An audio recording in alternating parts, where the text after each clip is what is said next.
이번 시간에는 온대저기압과 이동성 고기압에서 나타나는 특징에 대해서 알아볼 건데요. 먼저 고기압과 저기압의 성질에 대해서 한번 알아보도록 하겠습니다. 먼저 기압은요, 기체의 압력을 이야기하는 것인데, 고기압은 높은 기체의 압력을 보이는 곳, 즉 공기의 양이 많은 곳을 이야기하는 거고요. 그리고 저기압은 낮은 기압을 보이는 곳, 즉 공기의 양이 상대적으로 적은 곳을 말하는 겁니다. 그러면 고기압부터 어떠한 현상이 나타나는지를 한번 생각을 해보면, 고기압에서는 공기의 양이 많다고 했었죠. 그러면 공기의 양이 많다 보니까 공기가 축적되면서 계속해서 무거워지기 때문에 아래쪽으로 공기가 눌리는 힘이 작용하게 됩니다. 그렇게 아래쪽으로 이동한 공기는 지표에서 더 이상 아래로 내려가지 못하고 사방으로 이렇게 퍼져나가게 됩니다. 다시 한번 정리하면 고기압에서는 공기가 아래쪽으로 이동해서 지표에 도달하게 되면 이렇게 퍼져나가게 됩니다.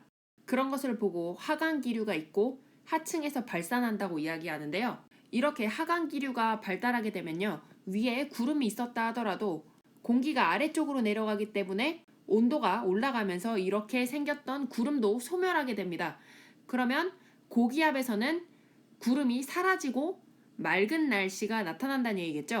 그래서 고기압이 나타난다는 것은 그 지역에 맑은 날씨가 나타나고 있을 확률이 높다는 이야기입니다.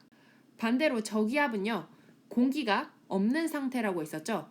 그러다 보면 주변으로부터 공기가 빨아들여져 가지고 공기가 수렴하게 됩니다. 근데 상대적으로 위보다는 아래쪽에 공기의 양이 많죠. 그래서 아래쪽에서 공기가 저기압 중심을 향해서 이렇게 모여들게 되고요. 이렇게 모여든 공기는 갈 곳이 없으니까 위로 공기가 이동하게 됩니다. 그래서 정리하면 저기압에서는 아래쪽에서 공기가 모여들고 그렇게 모여든 공기는 위로 이동하게 되는 것이죠. 아까 고기압과 반대의 현상이 나타난다고 생각하시면 됩니다. 그래서 하층 수렴, 상승 기류라고 이야기하는데, 이렇게 하층에서 수렴한 공기가 위로 올라가게 되면 이번엔 어떤 일이 발생하겠습니까? 그렇죠. 위로 올라간 공기는 차가워지기 때문에 위쪽에 이렇게 구름이 생기게 되는 것입니다. 그래서 아래쪽에서 공기가 모여서 위로 올라가다 보면 차가워져서 구름이 생성되기 때문에 저기압에서는 구름이 나타날 확률이 높고 저기압에서는 흐린 날씨가 나타날 확률이 높다는 것입니다. 그래서 우리나라에서 발달하는 저기압 중에 큰 규모로 발달하는 저기압을 온대저기압이라고 합니다. 아까 저기압에서는 공기가 모여드는 곳이라고 했었죠. 근데 이러한 온대저기압에서는 따뜻한 공기와 그리고 차가운 공기가 만나서 형성되기 때문에 지금 그림에서 보는 것처럼 이렇게 온난전선과 한랭전선을 동반하게 됩니다. 이 저라고 쓰여 있는 부분이 온대저기압의 중심 부분인데, 이 중심 부분을 기준으로 해서 남동쪽으로는 온난전선이 발달해 있는 것을 볼 수가 있고요. 그리고 남서쪽으로는 한랭전선이 이렇게 발달해 있습니다. 그리고 우리나라에서는 주로 이렇게 이쪽 방향으로 편서풍이 불기 때문에 이런 온대저기압 또한 이러한 편서풍의 방향에 맞춰서 이렇게 위쪽 방향으로 같이 이동을 합니다. 따라서 이러한 온대저기압이 이동하는 과정에서 온난전선과 한랭전선을 차례로 지나가게 되는데, 그때마다 날씨가 어떻게 변하는지에 대해서 알아보도록 하겠습니다. 선생님이 앞차시에서 온난전선이 형성될 때는 날씨가 어떻게 된다고 했었죠? 그렇죠. 온난전선의 앞부분, 이 부분에서 넓고 얕은 구름이 형성이 되게 되고, 이렇게 넓고 얇은 구름이 형성이 되기 때문에 이 앞쪽에 비가 약하게 넓은 구역에서 내리게 된다고 이야기했었습니다. 그리고 이 따뜻한 공기가 존재하는 온난전선 뒷구역은 날씨가 지금 맑은 것을 볼 수가 있고요. 그리고 한랭전선이 뒤에서 다가오고 있는데, 한랭전선이 다가오면 어떤 일이 일어난다고 했었습니까? 그렇죠. 한랭전선이 다가오면 한랭전선의 뒤편에 이렇게 높고 좁은 형태의 구름이 생기게 되고, 그리고 아래쪽에 집중적으로 비가 내려서 소나기가 내린다고 했었죠. 그러면 현재 C 구역에서는 소나기가 강하게 내리고 있는 상태일 거고, A 구역에서는 얇고 넓은 구름이 형성돼서 얇은 비가, 가랑비가 내리고 있는 상태일 거고, B에서는 지금 따뜻하고 상대적으로 맑은 날씨가 나타나고 있을 것입니다. 그리고 선생님이 아까 저기압에서는 공기가 모여든다고 이야기했었죠. 그런데 저기압에서 공기가 모여들 때는 북반구에서는 이렇게 반시계 방향으로 공기가 모여서 저기압으로 들어가게 됩니다. 그렇게 반시계 방향으로 공기가 이동하게 되면 이쪽 구역에서는 이 방향으로 바람이 불겠고, 그리고 이쪽 구역에서는 바람이 이 방향으로 불겠고, 그리고 이쪽 부분에서는 바람이 이쪽으로 불게 될 것입니다. 그래서 정확하게 이야기하면, 그래서 A 구역에서는 남동쪽에서 바람이 불어 들어오고 있는 거고요. 그리고 B 구역에서는 남서쪽에서 바람이 불어서 진행하고 있는 거죠. 그리고 C 구역에서는 바람이 북서쪽에서부터 오고 있습니다. 그리고 이러한 바람의 방향에 맞춰서 따뜻한 공기도 이쪽으로 이동하고, 그리고 차가운 공기도 이쪽으로 이동하고 있기 때문에 온난전선의 방향도 이쪽으로 지금 형성되어 있는 것을 볼 수가 있고요. 그리고 한랭전선도 이쪽 방향으로 형성이 되는 것을 볼 수가 있는 겁니다. 그러면 온대저기압이 우리나라를 향해서 이렇게 다가오고 있다고 생각해 봅시다. 현재 우리나라 이 부분에 있으니까 우리나라에서는 어떤 날씨가 나타날까요? 그렇죠. 온난전선이 다가오고 있는 거니까 온난전선의 앞부분에서는 넓고 얕은 구름이 형성되고, 그리고 비가 넓은 구역에 걸쳐서 내린다고 했죠. 그러면 지금 우리나라에서는 넓은 구역에 비가 얇은 형태로 내리고 있을 확률이 큰 겁니다. 그리고 이러한 온대저기압이 편서풍 때문에 이렇게 오른쪽으로 계속 이동하니까 이런 식으로 온대저기압이 통과하게 되겠죠. 그러면 지금 우리나라의 날씨는 어떤 상황이겠습니까? 그렇죠. 온난전선이 통과했으니까 지금 따뜻한 구역 쪽에 있는 거죠. 그러니까 기온은 올라가 있는 상태고, 그리고 여기는 지금 구름이 존재하지 않죠. 그래서 잠깐 동안 맑은 날씨를 나타내게 될 것입니다. 하지만 이런 온대저기압이 또 바람 타고 계속해서 이동하겠죠.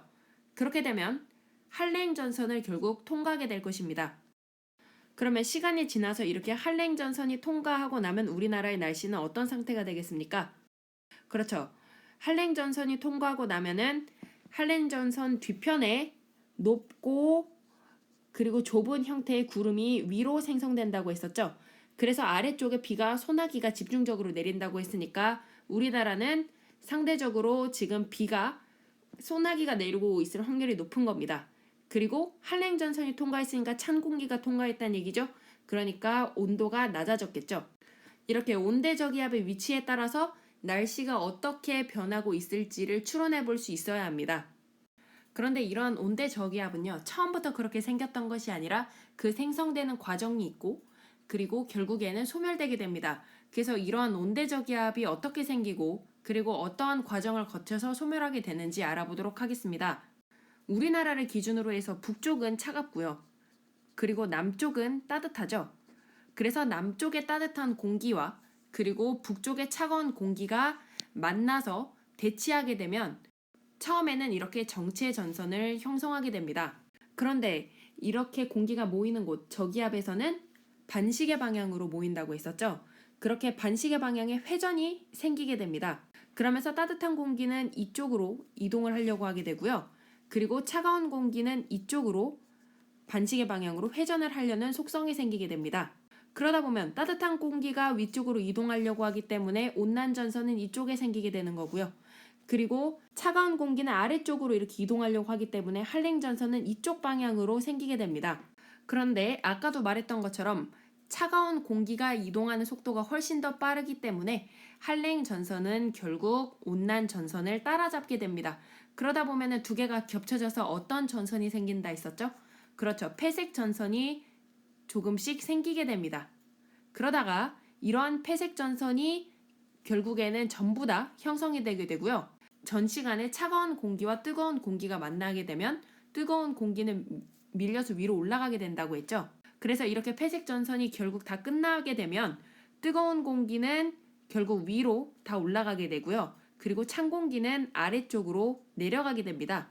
그리고 우리나라에 영향을 주는 걸로는 온대저기압 말고 이동성 고기압이라고도 있는데, 이동성 고기압은 말 그대로 이동하는 고기압으로서 편서풍 바람을 이쪽 방향을 타고 왼쪽에 있던 고기압이 오른쪽으로 이렇게 이동하면서 우리나라에 영향을 주는 것이라고 생각하시면 됩니다.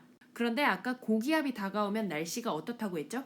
그렇죠. 고기압에서는 날씨가 맑다고 했죠.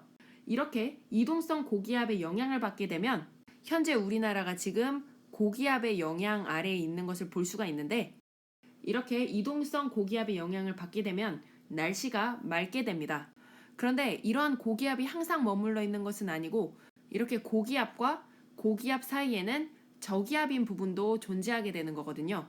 이렇게 좁은 구역에 저기압이 이렇게 발달해 있다고 해가지고 기압골이라고 하는데 이러한 기압골에 우리나라의 영향권이 이렇게 들어오게 되면 저기압이니까 날씨가 흐릴 확률이 높겠죠. 이러한 이동성 고기압은 주로 봄철이나 가을철에 이렇게 발달하게 되는데 그래서 봄과 가을에는 한동안 날씨가 맑았다가 잠깐 흐려지게 되는 구간이 나타나게 되는 것입니다. 그리고 이렇게 이동성 고기압과 기압골의 영향 때문에 날씨가 좋았다가 안 좋았다가를 반복하게 됩니다. 마지막으로 일기예보가 이루어지는 과정을 설명해 보도록 하겠습니다. 처음에는 먼저 기상현상을 관측을 해가지고 자료를 수집하는 과정이 필요하겠죠. 최근에는요, 인공위성이라든지 아니면 기상 레이더 등을 사용하면서 더욱 정확하고 상세한 정보를 얻을 수 있게 되었습니다. 이렇게 관측한 자료를 수집하고 분석한 후에 슈퍼컴퓨터가 계산한 수치를 가지고 와서 예상 일기도를 전문가들과 협의해서 이렇게 작성을 하게 됩니다. 그래서 전문가들의 분석이나 결정을 통해서 결국 그렇게 결정된 날씨는 우리에게 뉴스나 라디오 등의 형태로 예보가 이루어지게 되는 것이죠.